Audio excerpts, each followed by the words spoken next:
Bonjour à tous, j'ai reçu récemment une question par rapport à l'élevage du vin en fût de chêne. Vous savez, cette mention qu'on peut avoir sur certaines étiquettes, élevé en fût. Et cette question de Christophe me disait quel est l'apport du fût de chêne, comment on peut le retrouver à l'aveugle. Comme c'est une question qui est assez classique, j'ai voulu vous la présenter sur cette petite leçon et faire en sorte, sur un format court, on va dire, de vous donner quelques repères pour vous aider. Alors, première chose, quand on parle d'un vin qui est élevé dans un fût de chêne, on va commencer doucement, hein, on fait référence à l'élevage du vin. Et l'élevage, qu'est-ce que c'est? C'est le fait de faire vieillir le vin. Élever un vin, c'est le faire vieillir. Et plus que faire vieillir, je dirais le faire reposer. L'élevage, en fait, c'est la phase qu'il y a avant la mise en bouteille. Hein, quand on a déjà vinifié le vin, c'est-à-dire quand on a déjà fabriqué le vin, ou plutôt créé l'alcool à partir du jus de raisin. J'avais mon jus de raisin, il a fermenté sous l'action des levures et il s'est transformé en alcool. Et donc cet alcool, avant de le mettre en bouteille, il va se reposer. Et cette phase de repos du vin est là pour lui apporter une certaine complexité. Alors aussi augmenter sa limpidité, le clarifier, ça fait partie aussi des objectifs de l'élevage. Et vous avez plusieurs approches dans l'élevage du vin. Pour faire simple ici, je vais vous dire, vous avez deux approches. L'approche qui est neutre et l'approche qui n'est pas neutre. Okay. Alors l'approche neutre, ça a pour but de ne pas transmettre, enfin en tout cas de transmettre le moins possible d'arômes au vin et de préserver les arômes qui sont apportés par le cépage, donc le côté fruité, floral, la fraîcheur.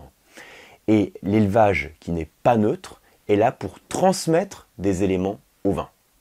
L'élevage neutre, typiquement, c'est la cuve inox. Donc la cuve n'apporte, donc il n'y a pas d'échanges qui se font avec l'air, donc le vin, on va dire, est préservé de l'influence du milieu extérieur. Et vous avez l'approche élevée en fût de chêne. Donc ça, c'est le pas neutre. Alors il y a d'autres approches, l'amphore, etc. Là, je vous présente vraiment la base. Donc l'approche pas neutre, l'élevage en fût de chêne. Et effectivement, le fait de mettre un vin dans un tonneau, dans un fût de chêne, ça va permettre de lui transmettre certaines choses. Ayez en tête que quand on met un vin dans un fût, il y a deux approches possibles là encore.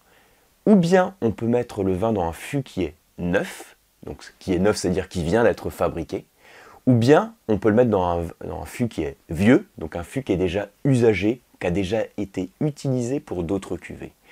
Et en fonction de l'âge du fût, on va transmettre plus ou moins de choses au vin. Et là, la notion à avoir en tête, c'est simplement que dans la fabrication de notre tonneau, de notre fût, on a certaines étapes, comme le fait de brûler l'intérieur du fût, qui font qu'on va transmettre des arômes spécifiques au vin. Alors, je vous donne un petit schéma comme ça. Donc en fait, ce que j'ai fait, le gros truc qui est là au milieu, c'est un tonneau. Voilà. Ça, c'est un tonneau. Et puis vous avez des flèches rouges et puis des flèches grises. Les flèches rouges, vous voyez qu'elles vont vers l'extérieur. Donc le vin, il est dans le tonneau, jusque-là, ça va. Et il y a un contact qui est fait avec l'extérieur. Alors le contact, il n'est pas fait par l'ouverture. Le contact, il est fait simplement par toute la surface du tonneau. Toute la surface du tonneau, c'est du bois, par définition. Et le bois a une certaine porosité qui permet les échanges gazeux entre le vin et l'air. Donc ce que j'ai mis ici, la flèche rouge, c'est l'oxygénation. Quand vous avez un vin qui est dans un fût, il y a un apport d'oxygène qui est fait de manière ménagée, de manière modérée. Premier point qu'on apporte. Que je prenne un fût neuf ou un fût vieux, il y a de toute façon cette flèche rouge qui est là, enfin cet apport d'oxygène. Et puis ensuite, il y a deux autres facteurs qui peuvent intervenir. Il y a la flèche grise qui part du tonneau vers le vin, et puis l'autre flèche grise qui passe aussi du tonneau vers le vin. Donc là, c'est un apport spécifique au fût. Et ces flèches grises, elles transmettent deux choses. D'une part, des tanins, et d'autre part, des arômes spécifiques du bois. Ça veut dire que le fût de chêne, il transmet des tanins au vin. Parce que le fût de chêne possède des tanins, et le fait de mettre, je vais dire, le jus, donc le mou du raisin, donc le vin, si vous voulez, on va faire simple, le fait de mettre le vin en contact avec le bois, ça va permettre d'extraire des tanins de notre bois. Je vous rappelle que les tanins, c'est donc une substance végétale qui a la propriété d'assécher la bouche. Donc si on met un vin tannique dans un fût de chêne qui transmet des tanins, qu'est-ce qui se passe?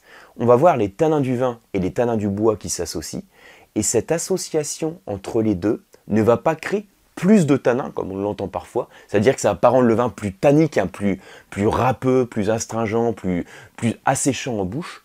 Au contraire, il va y avoir une association qui va se faire entre les deux tanins et qui va créer une forme de tanin qui va être plus lisse et qui va donner une sensation gustative de plus ronde, plus souple, plus fine.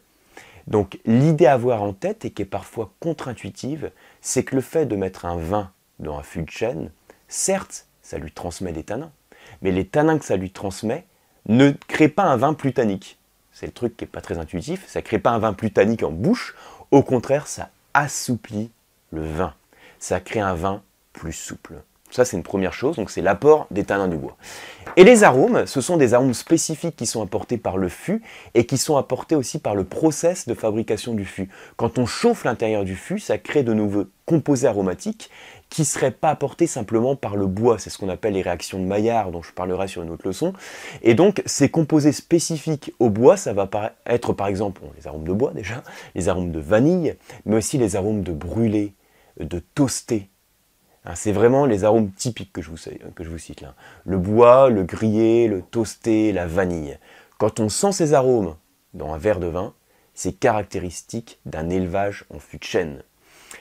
Pour être tout à fait précis, ça peut être aussi quelque chose qui apporte ces arômes et qui n'est pas du bois, comme par exemple le fait d'apporter des copeaux dans une cuve. Là, vous prenez une cuve, vous y mettez par exemple des copeaux, et on a une sorte, entre guillemets, d'infusion qui est faite, et au même titre que une infusion ou du thé que vous mettez dans l'eau transmet des arômes, on a ces copeaux qui vont transmettre des arômes.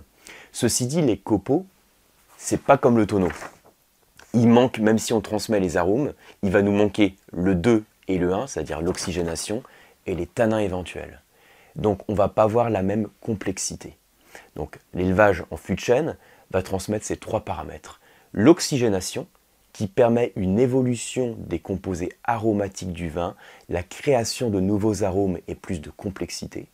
Il va permettre, si le fût est neuf, quand le fût est usagé, c'est beaucoup moins marqué, mais si le fût est neuf, ça va permettre l'apport de tanins, qui permettent d'assouplir de manière gustative les tanins du vin, et ça va permettre l'apport d'arômes spécifiques, surtout si le fût est neuf, qui sont des arômes spécifiques au fût de chêne, comme le bois, le grillé et la vanille. Voilà pour ces quelques clés pour mieux comprendre les apports du fût de chêne. Ce que je vous invite à faire, c'est pour mettre un peu en pratique, c'est prendre deux vins, deux cuvées, par exemple deux cuvées d'un vigneron, une qui est plutôt, entre guillemets, sur le fruit, et l'autre qui est élevée en fût de chêne. Par exemple, c'est la cuvée classique et la cuvée premium, la cuvée découverte et la cuvée grand vin, par exemple. Donc sur la cuvée découverte, on préserve le fruit, on a des baies peut-être avec un petit peu plus de rendement, un peu plus d'acidité, moins de concentration. Et sur la cuvée qui sera premium, alors ça va être un autre nom en fonction du vigneron, mais sur la cuvée premium qui sera plus chère, vous aurez plus de concentration, en général moins de rendement aussi sur la vigne. Et puis un élevage en fût de chêne qui va transmettre des composés spécifiques. Et c'est un petit exercice qui est assez facile à faire et qui est très pédagogique pour comprendre l'apport du fût de chêne. Merci pour votre attention, n'hésitez pas à laisser vos commentaires sous la vidéo, à cliquer sur j'aime si ça vous plaît, à vous abonner si ça vous plaît, à transférer la vidéo, tout ça. Et puis je vous dis à très bientôt pour une prochaine leçon.